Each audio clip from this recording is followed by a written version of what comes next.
Open worlds need to feel empty sometimes. There's a massive talk about open world games. And it's been going on for a while because a lot of games are going open world, or a lot of new IPs are open world, and there is obviously a reason for that. And we could go over the reasons and the design philosophies of open world gaming and why it is the same, but plenty of people have talked about why open world gaming is a thing, and it being the player's playground and being able to do what you want without any confinement, with immersion in that sense. But I'm here to give a different view on what people look at as a negative is actually a positive about open world games. Well, this open world is way too empty. Like, there's nothing to fucking do. And while, yes, if that is made in a bad way, sure, that is definitely a critique, and I will get there. But I truly believe a truly immersive open world, no matter the logic of the world, no matter how fantastical the world is, having that empty feel when traversing certain parts of the land, not all of it, but certain parts of the land, is a good thing.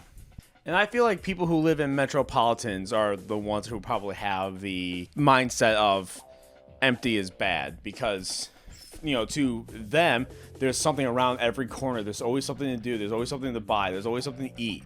There's always something to do in a big city. But if you live fucking 5 miles out of a big city, you'll start seeing the world for what it is most of the planet. Our world is an empty place. It just is. Now, I'm not saying that it's fun to just drive on a road that is only cornfields and no hills and it's just a straight road. I get that could be boring, but you could also take in the sights and really take in everything that's around you if you're really trying to absorb the world around you. And that's the kind of emptiness that I'm talking about when it comes to video games, when it comes to open worlds, is the immersion of a real living world. Most of our planet and any other fantastical planet, like any universe, will have areas that isn't just chock full of things to do. The emptiness of certain open worlds allows you to take in the world if you really allow yourself to. If you're just sprinting to the next destination just to sprint to the next destination and you're impatient about it, then yes, it's gonna feel kind of shitty. But we're gonna talk about that later too. But if you're really taking in the level design and really looking on how real this world feels, even in the whatever context that you're in, then the emptiness isn't really gonna feel that empty. Again, it's about immersion. But certain games do that better than others, because traversal itself as a mechanic needs to be fun. And there needs to be ways to bypass the emptiness once you get through it at least once. I remember very distinctly when playing Assassin's Creed Origins, trying to get to the next waypoint in whatever mission I was on, whatever quest. And I'm just running through desert. Flat land. Super boring. No way to get to where I'm going easily or in a fun way. Just running through desert. Now, sure, that could be very realistic. You're in the desert and it's just nothingness. Sure, but that's not the kind of immersion that people will want from the emptiness of it. Because if we direct ourselves to, let's say, Breath of the Wild open world, even though a lot of the map doesn't have, something to do at every corner all the time. One, shrines. Finding shrines is fun, and there's shrines to look for, and then you could clearly see the destination. You get to the shrines, and then you can fast travel to said shrines. Fast travel is nice. So there's a way around the emptiness. But getting to said shrines can be fun, because the land itself is fun to traverse, and there is little, bits and pieces of civilization or lack thereof to show the apocalypse in Breath of the Wild's case. And you're really feeling this world. And traversing through it can be fun. You could do the climbing, you could do the paragliding. There's multiple ways to go through things. But then but the art direction, like if you're just on the road, you can kind of just soak it in. You don't have a forced direction that you have to go. You just know that you have to get there and get there the way you want. And you're just walking along, and then it starts raining. Maybe you want, hey, look, there's something to take cover under the rain. Let's make a bonfire at that rain, under that cover, and bypass the rain. You could really get sucked into a empty world if it's done correctly. And Breath of the Wild does have a desert, but why is this desert different than the Assassin's Creed Origins desert? Because you actually feel how it feels to travel through a desert in Breath of the Wild: Tears of the Kingdom opposed to Assassin's Creed. Link's animation changes depending on where he is, and in the desert, the hot heat, you have to change your clothes in order to cool you off, or have something that cools you off. And then at night, you have to change your clothes again, or have something to warm you up, because it really starts immersing you into that world. And there is still, even though it's a desert, there are structures that you could interact with, opposed to Assassin's Creed, that you can't.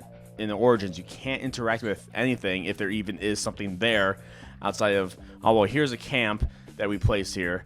It doesn't feel copy and paste. Assassin's Creed Origins felt very copy and paste. Very, let's put a thing here because we need to have a thing here. Opposed to Breath of the Wild, we made this thing to resemble what it would feel like in a real world. So while there's not something to do in the Gerudo Desert, outside of maybe, you find a side quest here or you find a Korok here, traversing it still feels immersive, and you're still doing something and thinking about the traversal itself, opposed to holding the run button until you get to your next destination. Now, maybe it's more so like somebody like me who has a very active imagination, always have, always will. So people like me could appreciate the emptiness of a good open world, opposed to somebody who is not as imaginative and just wants to do things in the game. Which, if that's you, that's you. But calling something bad because you can't immerse yourself into something like that, I feel like is disingenuous. Breath of the Wild: Tears of the Kingdom gets a lot of slack for an empty open world. But there are things to do, and just because there isn't, 20 different events happening between Shrine 1 and Shrine 2, doesn't mean it's bad level design. Especially in Tears of the Kingdom, where they give you the ability to build vehicles, giving you fun ways to traverse the open world. GTA is another example of a fun open world because of how you traverse it.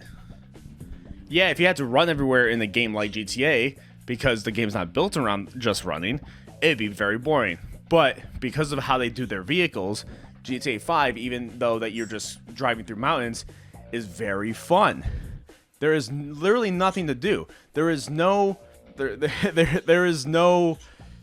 you have to find 50 homeless people on the map that will give you a special item to give you more guns or whatever. I don't know. I'm trying to think of a Korok like if Koroks existed in GTA type bullshit, but obviously I failed at that. Like, there's none of that, but it's still fun to drive around in GTA because of how the level design and how the world design is and how the mechanic is.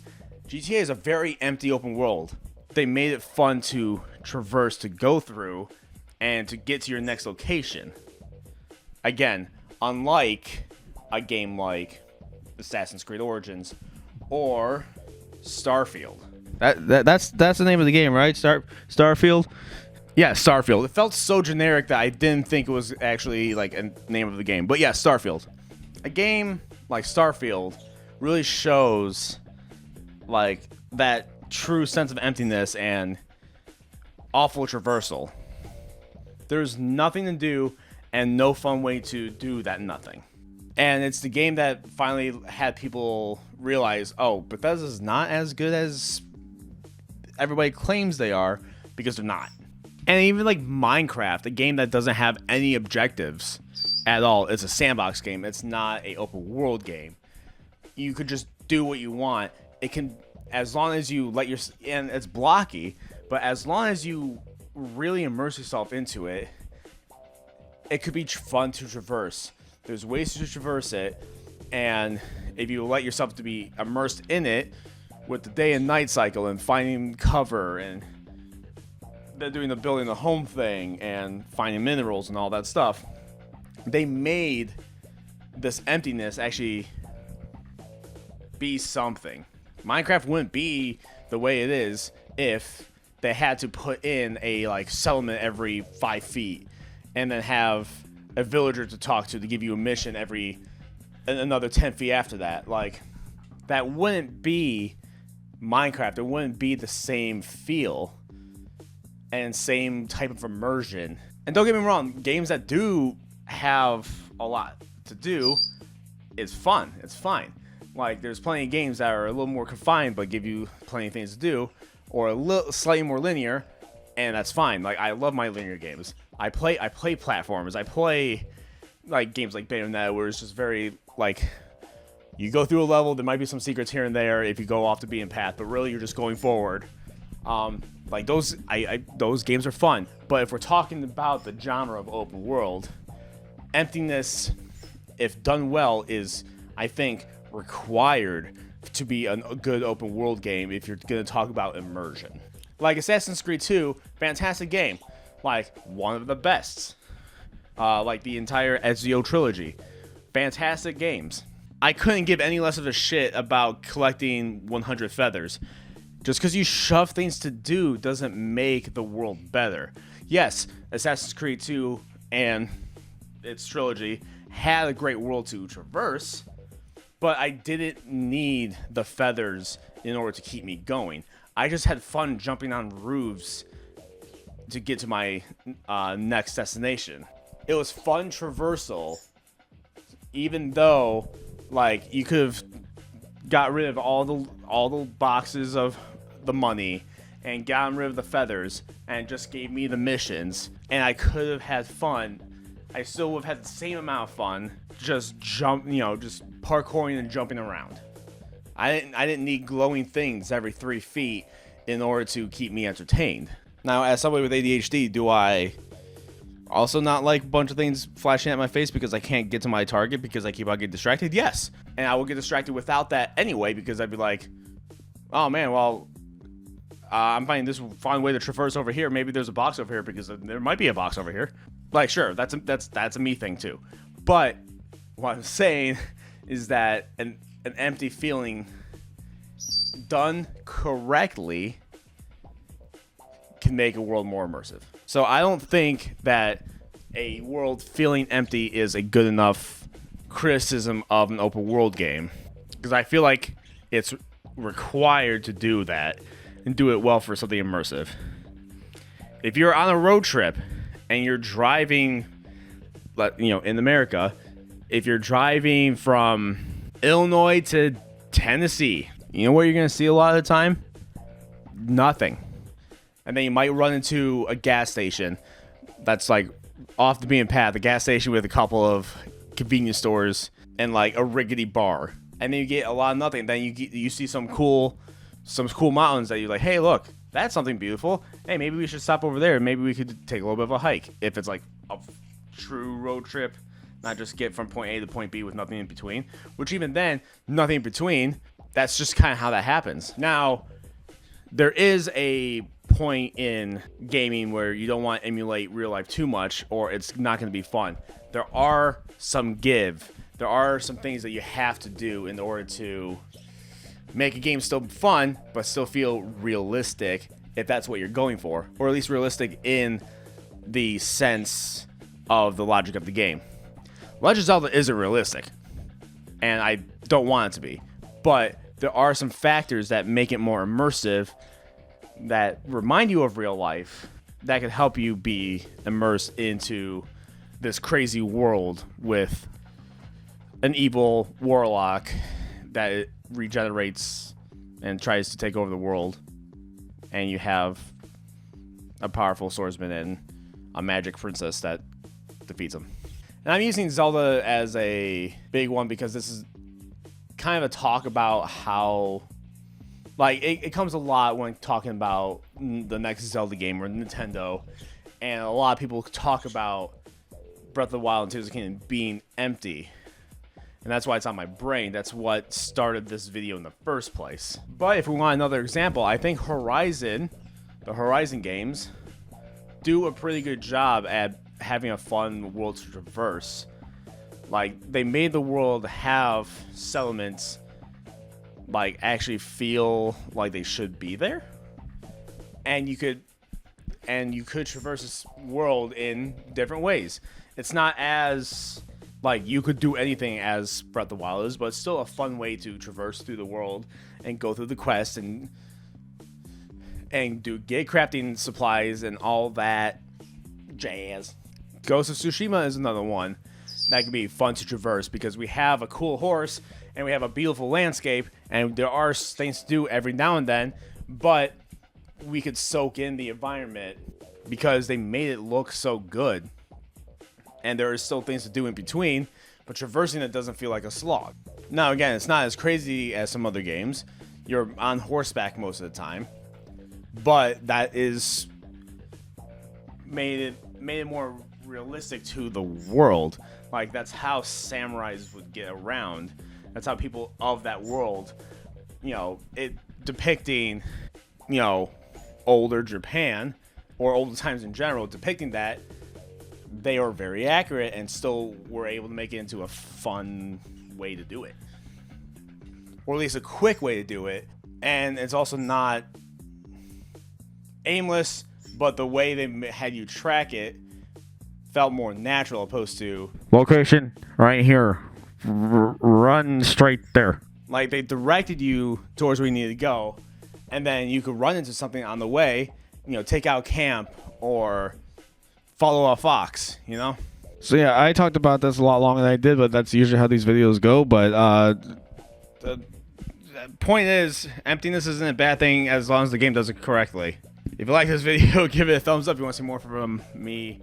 Subscribe if you want to see more. Check out the links down below. And until next time. Bye.